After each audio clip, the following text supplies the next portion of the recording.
أعوذ بالله من الشيطان الرجيم. بسم الله الرحمن الرحيم.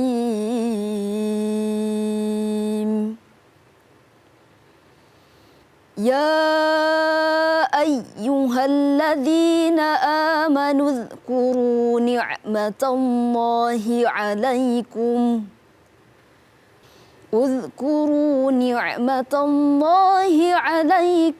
إذ هم قوم أن يبسطوا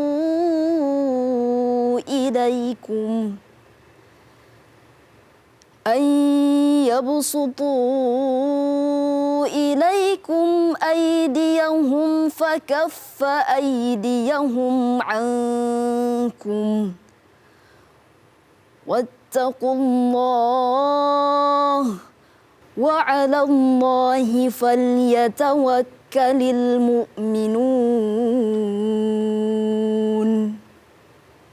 Shadaqallahul azim.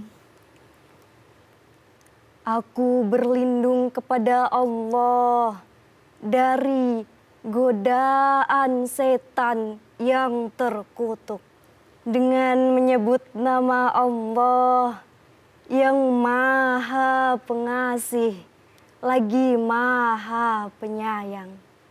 Wahai orang-orang yang beriman, ingatlah nikmat Allah yang diberikan kepadamu ketika suatu kaum bermaksud hendak menyerangmu dengan tangannya. Lalu Allah menahan tangan mereka dari kamu.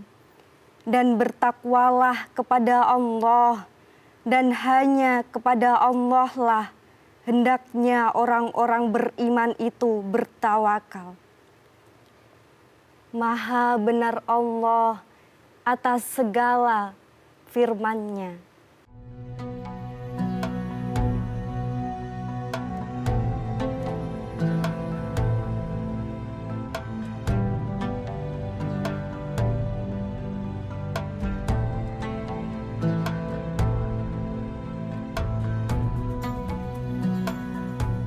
Assalamualaikum warahmatullahi wabarakatuh. Alhamdulillahilladzi khalaqal insana min nafsin wahidah wa khalaqa minha zawjaha wa batta minhuma rijalan katsiran wa nisaa'a. Asyhadu an la ilaha illallah wa asyhadu anna Muhammadan abduhu wa rasuluhu sahibul burhan. Para pemirsa yang dimuliakan Allah Subhanahu wa taala, kembali lagi kita berjumpa pada suasana Ramadan yang sangat indah berkah ini. Hari ini kita akan membahas sesuatu yang sangat penting, yaitu asal usul kejadian manusia dalam pandangan Al-Quran atau dalam pandangan Islam. Sebetulnya kalau kita melihat agama Yahudi, agama Nasrani, agama Islam itu punya pandangan yang sama.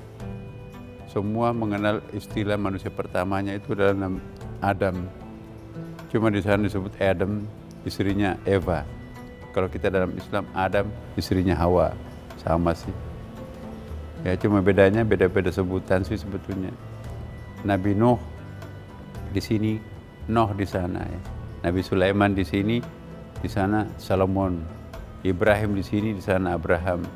Ya kemudian di sini disebut Nabi Yunus, di sana Yona.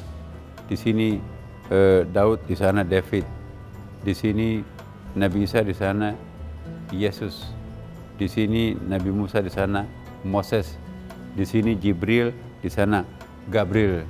Di sini Mikail, di situ Michael. Isinya sama. Karena itu juga sebetulnya lebih gampang mencari titik temu antara Nasrani dan Kristen Islam daripada titik perbedaannya. Berbeda dengan agama lain. Nah karena itu sebetulnya tidak masuk akal itu ya. Lucu, bahkan juga menyedihkan kalau antara Islam dan Yahudi seperti yang terjadi kita lihat di Palestina sekarang, itu sesuatu yang masa perang sama sepupu satu kalinya kan. Dulu juga pernah terjadi pembantaian Kristen terhadap agama orang-orang Yahudi di Eropa, ya itu juga naif sekali ya. Seharusnya itu jangan terjadi lah. Satu nenek kok Nabi Ibrahim kok bisa perang. Nah para pemirsa, asal usul kejadian manusia menurut Islam, Yahudi dan Kristen itu kita diciptakan dari tanah. Anda buka Bible juga semua diciptakan dari tanah. Anda buka Bible, perempuan diciptakan dari tulang rusuk Adam. Dalam Islam pun cerita itu mirip-mirip semuanya dengan kita. Karena itu saya berharap supaya materi yang kita sajikan pada hari ini itu bisa menjadi jembatan pertemuan antara Nasrani, Yahudi dan Islam. Semakin banyak kita menekankan aspek pertemuan, maka semakin diharapkan damai antara satu sama lain. Ya, menurut agama Islam, manusia yang pertama itu diciptakan dari atin, khalaqtahu min tin, ya diciptakan manusia dari tanah, bahkan tanah liat, tembikar yang dibikin kentong, itu yang dibikin apa gentong ya, bukan gentong, yang dipakai bikin mangkuk itu. Tanah-tanah yang lihat seperti itu yang bisa dibentuk-bentuk, seperti itu pula yang asal usulnya manusia itu untuk Adam. Adapun perempuan dalam perjanjian lama itu disebutkan dalam pasal 1 sampai pasal 23 kitab Genesis, kitab Kejadian. Ya, Adam itu sendirian di surga itu termenung. Itu Adam itu kan artinya bahasa Hebrew itu sendirian, kesepian. Alif itu sendiri, Damun itu kesepian. Itu sebetulnya apa ya, semacam ejekan malaikat. Hei, kamu kok pendatang baru ya, kenapa gak enjoy di surga ini? Semuanya ada kok, semuanya kebahagiaan di surga ini enggak. Kata Adam, aku membutuhkan sesuatu tapi saya gak tahu apa yang saya butuhkan. Aku ingin sesuatu tapi gak tahu apa yang saya inginkan. Kata Tuhan, coba baring. Gak tahu baringnya itu ditidurkan atau dibius, Allahu a'lam. Dicopot, diambillah tulang rusuk paling bengkok, paling bawah, paling pendek, Adam. Nah, dalam proses cloning itu berapa lama kita nggak tahu. Jadilah Hawa. Hai Adam, bangun. Begitu dia lihat sebelah kirinya, ini yang saya cari selama. Jangan disentuh, belum dikawinkan. Dikawinkanlah Adam dan Hawa itu disaksikan oleh para malaikat. Jadi kalau ada perkawinan, sebetulnya yang hadir itu bukan hanya kita yang disaksi, malaikat dan jin pun juga jadi saksi. Karena itu para pemirsa, ini penting untuk kita pahami. Nah, setelah dikawinkan baru Adam enjoy berbulan madu di surga ya. Bisa kebayang nggak para pemirsa berbulan madu di surga itu? Ya. Hai Adam, Hawa, semuanya kamu bisa makan di sini kecuali satu. Jangan mendekati buah khuldi. Wala taqraba hadhihi syajarah, jangan dekati pohon khuldi ini. Nah, datanglah iblis. Adam, tahu nggak kenapa kamu dilarang mendekati buah khuldi itu, pohon khuldi itu? Khuldi itu dari akar kata bahasa Arab itu khalada, pohon keabadian. Siapapun mendekati apalagi makan buahnya pohon keabadian ini, dia akan abadi nanti tinggal di surga. Sementara Adam punya perencanaan Allah punya rencana lain untuk menurunkan Anda di bumi. Di bumi itu penuh penderitaan, berkeringat dulu baru makan. Ada musim panasnya, ada musim dinginnya. Nah, kalau di sini kan nggak ada. Di sini enak semuanya. Waduh, bahaya. Maka itu dekatilah pohon ini supaya kamu abadi bersama kami di sini. Kata Adam, no. Saya akan tunduk terhadap perintah Tuhanku. Yang paling pertama harus bersyukur dengan kehadirannya Islam itu adalah kaum perempuan. Seandainya nggak ada Islam, sampai hari ini mungkin perempuan masih dianggap separuh iblis dan laki-laki separuh Tuhan. Ya, itulah teologi misoginis. Semua alamat negatif itu dialamatkan kepada perempuan. Semua alamat positif itu untuk laki-laki. Untung ada Islam, menghapus semuanya itu. Jadi berterima kasihlah kepada agama Islam, kata Profesor Ivan Haddad. Dia seorang Katolik, kelahiran di Lebanon, tapi guru besar di Boston. Dulu Harvard University, terus pindah ke Boston. Nah, para pemirsa, marilah kita lanjutkan nanti setelah pesan berikut ini.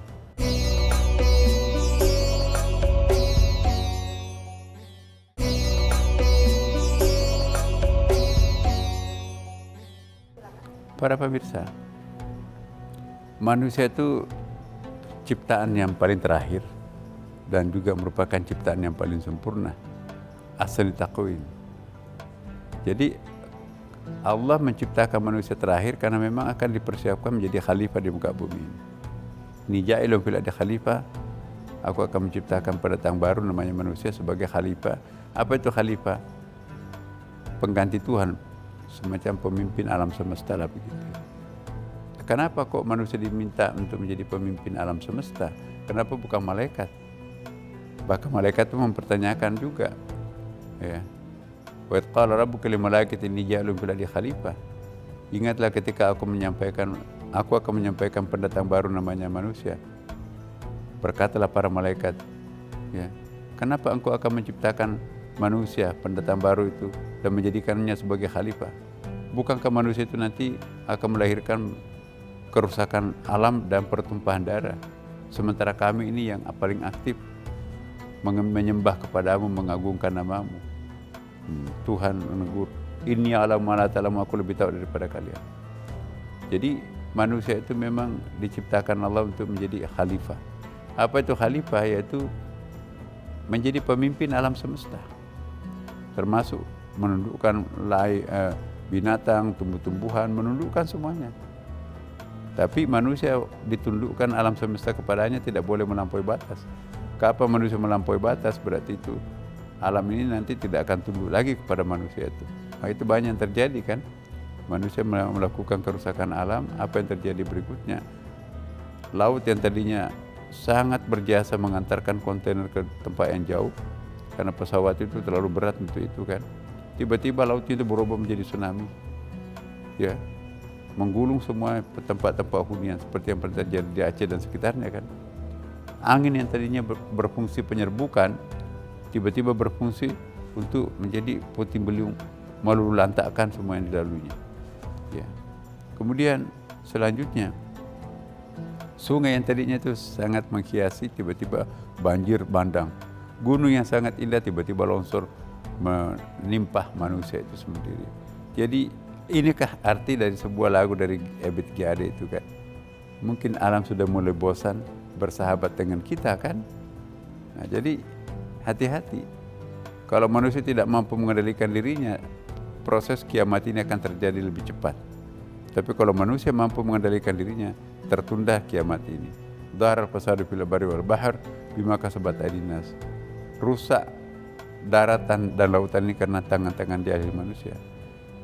Kok kenapa manusia yang diciptakan dengan begitu istimewa tapi perusak alam, pertumpahan darah? Ya, itulah kemahakuasaan Allah. Nah, para pemirsa dimanapun juga berada, insya Allah kalau kita sadar betapa manusia itu punya banyak kelebihan, maka kita harus mengendalikan diri kita. Jangan-jangan kami sebagai khalifah tapi tidak sanggup untuk mempertanggungjawabkan perbuatannya. Itu ada ayat kan, walaqad zara'na li jahannama minal jinni wal insi lahum qulubun la yafqahuna biha wa lahum a'yunun la yubsiruna biha ulaika kal an'am bal hum adallu. Dipenuhi ya neraka jahanam itu karena bangsa manusia dan jin. Ya, kenapa? Ya, diberikan mata tapi tidak digunakan untuk mengagumi ciptaan Allah. Diberikan pendengaran tapi dia tidak mendengarkan suruhan Allah. Ya. Diberikan hati tapi tidak terenyuh menyembah untuk Allah. Ulaika kal an'am, mereka itu nanti akan turun martabatnya sebagai binatang, bahkan lebih rendah daripada binatang. Tadinya menjadi ahsan takwim, paling sempurna, bisa manusia itu anjlok menjadi asfala safilin, ke tempat yang paling di bawah. Jadi satu-satunya makhluk Allah itu yang eksistensialis. Apa itu eksistensialis? Bisa turun naik martabatnya kayak fluktuatif. Jin tidak pernah turun naik martabatnya. Binatang juga. Binatang gak mungkin naik pangkat menjadi manusia. Malaikat tidak mungkin turun pangkat menjadi manusia. Tapi manusia bisa melampaui malaikat, tapi juga bisa lebih hina daripada binatang. Itulah kekhususannya manusia. Maka itu para pemirsa, jangan kita lari turun ke bawah, lebih hina daripada binatang. Naiklah ke atas, melampaui malaikat. Seperti yang ditunjukkan Rasulullah, Jibril yang diminta untuk mengawal Nabi sampai ke langit, tapi enggak sampai ke puncak. Maaf Rasulullah, energi saya hanya sampai di sini. Tapi Nabi Muhammad melejit sampai ke atas. Karena itu saya mohon betul, mari kita manfaatkan kelebihan kita ini sebagai kesempatan untuk melejitkan diri kita naik ke langit. Kita lanjutkan setelah pesan ini.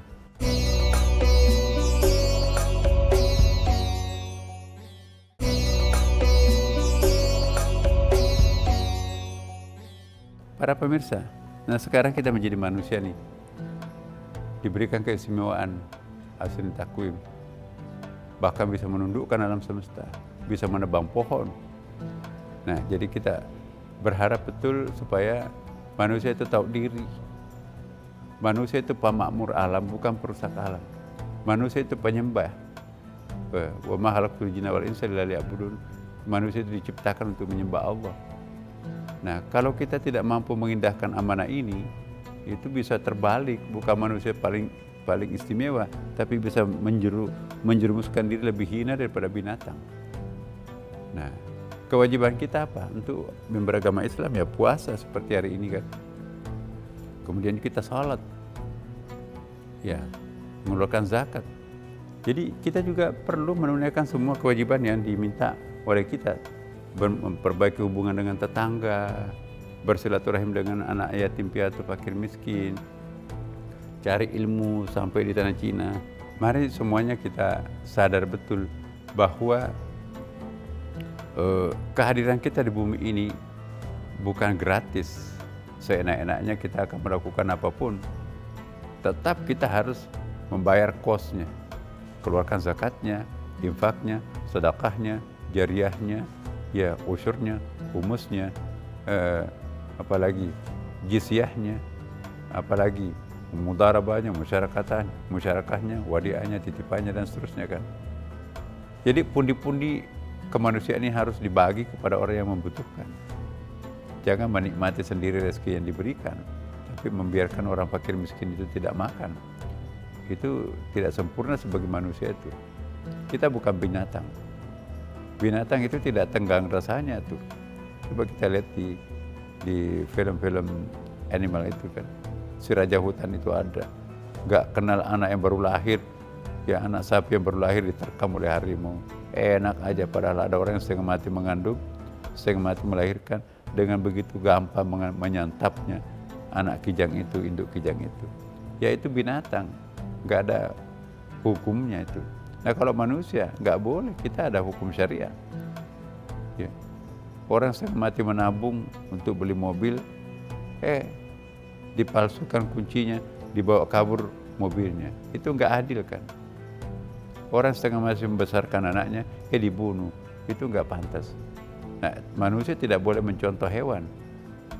Dan manusia itu punya akhlak dan punya kewajiban, punya larangan-larangan. Tidak boleh mendekati zina, tidak boleh mengambil hak orang, merampok, mencuri, ya, tidak boleh mencelakakan orang.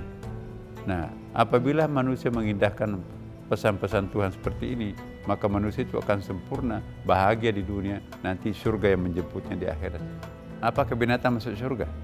Apakah pohon masuk surga? Apakah jin masuk surga? Apakah malaikat masuk surga? Konsep surga itu hanya untuk manusia. Jadi bukan main Allah telah melakukan sesuatu yang istimewa kepada manusia. Nah kalau manusia tidak tahu diri ini, tidak mau beribadah kepada Tuhan, itu kebangetan. Ya. Sudah diberikan akal, sudah diberikan jiwa, sudah diberikan zauq, sudah diberikan intuisi, sudah diberikan kitab suci, sudah diberikan Nabi menjelaskan kitab suci itu. Kalau masih manusia itu nyasar, itu kebangetan. Memang pantas masuk neraka. Karena itu para pemirsa, bulan suci Ramadan ini sangat bagus untuk merenungkan kembali bahwa kita itu berasal dari mana dan akan kembali kepadanya. Apakah bekal untuk hidup di akhirat itu sudah ada atau belum? Apakah perjalanan akhirat kita itu nanti yang panjang itu tanpa batas itu sudah siap atau belum? Dunia ini tempat untuk menanam, nanti panennya di akhirat. Kalau kita menanam benih-benih surga, pasti panennya surga. Kalau benih-benih neraka yang kita panen, tidak mungkin panen surga kan. Apa yang kita tanam, itu yang kita akan panen. Maka itu saya menghimbau kepada Bapak Ibu, para pemirsa semuanya, mari setiap hari kita menanam benih-benih surga supaya nanti panennya surga. Setiap hari kita menanam benih-benih neraka, pasti kita akan panen neraka. Nah kalau terlanjur panen neraka, terlanjur menanam bibit neraka, istighfar.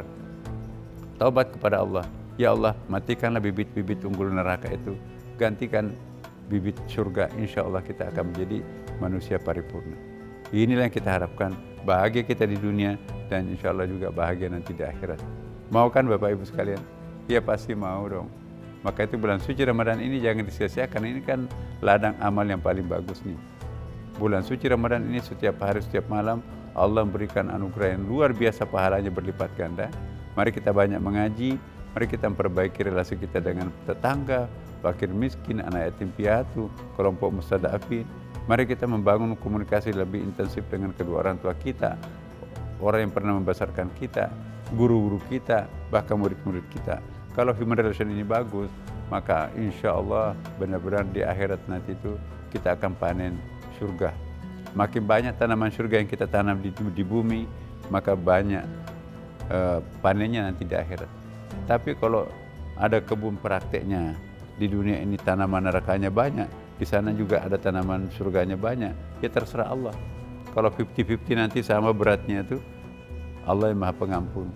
Maka itu bagi tanaman nerakanya banyak, minta ampun kepada Allah supaya dimusnahkan, supaya yang dipanen nanti adalah tanaman surganya. Tidak dipanen lagi tanaman nerakanya. Jangan dibalik, tanaman nerakanya, bibit nerakanya lebih banyak, sedangkan yang dimusnahkan itu adalah bibit surganya. Bisa terjadi itu. Bibit surga itu bisa musnah kalau kita melakukan riya. Bibit surga itu bisa musnah sama sekali kalau kita musyrik. Bibit surga yang pernah kita tanam sehingga mati itu bisa habis pada saat kita memfitnah orang. Ya. Atau boleh jadi panennya juga nanti tetap ada, tapi bukan kita yang panen. Yang panen adalah orang yang pernah kita fitnah. Jadi kita setengah mati menanam, orang lain yang panen. Karena itu para pemirsa, bulan suci Ramadan ini mari kita sadarkan diri kita sendiri ya. Hati-hati handphonenya jangan dipakai untuk menanam bibit neraka.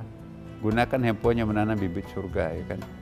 Hati-hati kendaraannya jangan dibawa ke tempat neraka, bawalah kendaraannya itu mengantarkan kita ke surga. Ya. Hati-hati kesehatannya jangan digunakan untuk melakukan dosa maksiat, tapi gunakan untuk pergi ke masjid, berpuasa dan seterusnya. Baik para pemirsa, mari kita menuntut ilmu sebanyak-banyaknya ya. Ikuti terus siaran Dai TV yang selalu mencerahkan, baik dalam bulan suci Ramadan maupun di luar Ramadan. Dai TV selalu mempersembahkan kepada kita semua yang terbaiknya. Dan untuk kita yang beragama Islam, mari menanti bulan buka puasa ini dengan membaca selawat Nabi. Semoga selawat ini mendatangkan keuntungan berupa pemberian syafaat oleh Rasulullah untuk kita nanti di padang mahsyar. Salatullah salamullah ala taha rasulillah. Salatullah salamullah ala yasin habibillah. Tawassalna bismillah wa bil hadi rasulillah wa kulli mujahidin lillah bi ahlil badri ya Allah. Demikian para pemirsa, wallahul muwaffiq ila aqwamit thariq. Wassalamualaikum warahmatullahi wabarakatuh.